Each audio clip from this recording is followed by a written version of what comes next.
Hey, what's going on, guys? Nick here, and survival mode is just upon us in Fallout 76. It's going to be a new game mode for us to play in, and I want to talk about some things that I hope make it into survival mode in Fallout 76, or if not, hopefully they get implemented soon.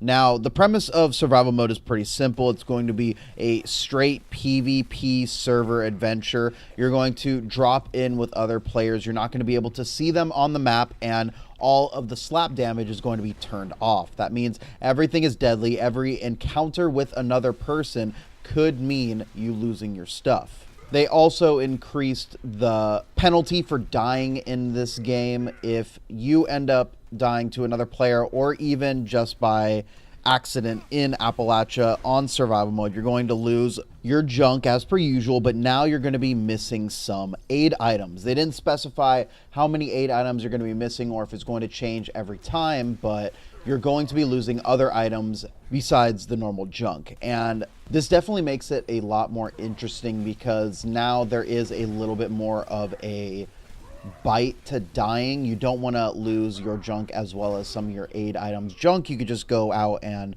scavenge again. That's usually no big deal. That's why PvP isn't really that much of a problem in the normal game mode. But if you're going to be losing some of your aid items as well, those are already pretty hard to come by. And if you don't have the recipes for it, you're going to be scrounging around for every aid item that you can. They're also going to be doing a lot of weapon balancing in the game, which is a very big need because melee weapons were really godlike in the game if you're playing against other players, and shotguns were another one of those weapons that were really dangerous and outclassed pretty much any other type of gun. So this is really cool. I'm really glad that they're actually going to be tweaking the weapons, so it is actually a more fair experience for everybody in every playstyle.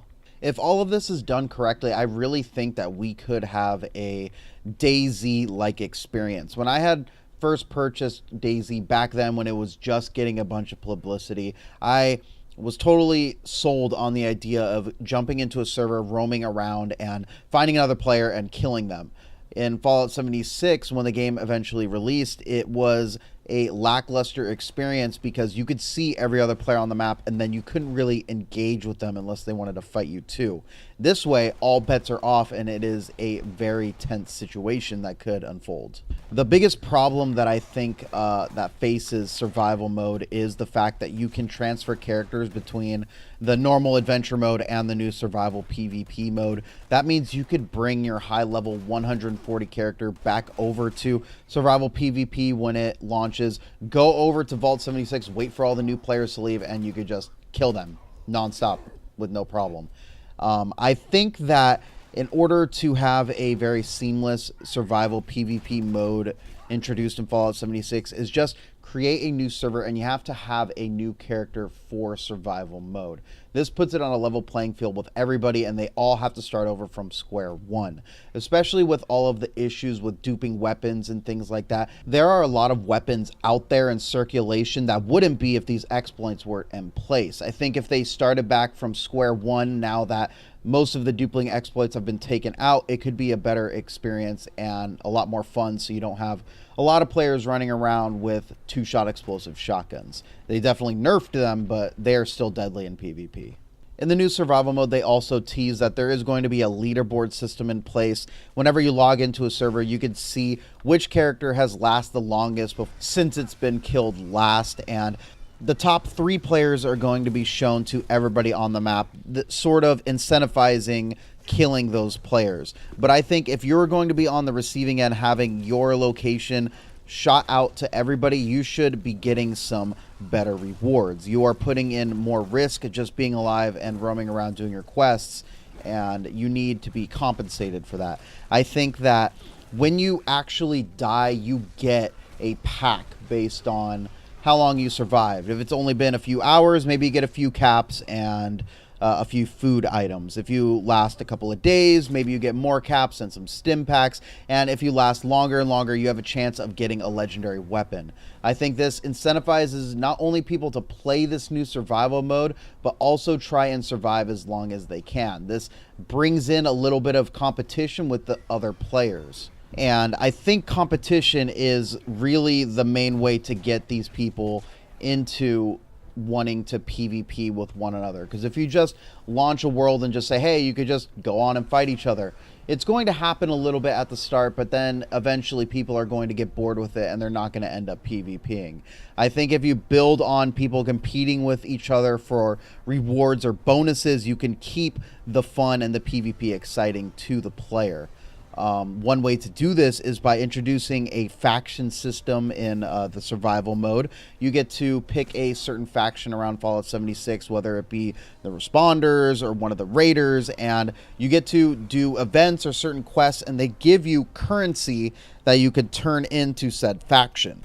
At the end of the week, the faction with the most points gets a bonus that lasts until the next judgment. That way, players can compete with one another just by doing events and doing the things that they normally do. You can even give them rewards for hunting out other players in other guilds.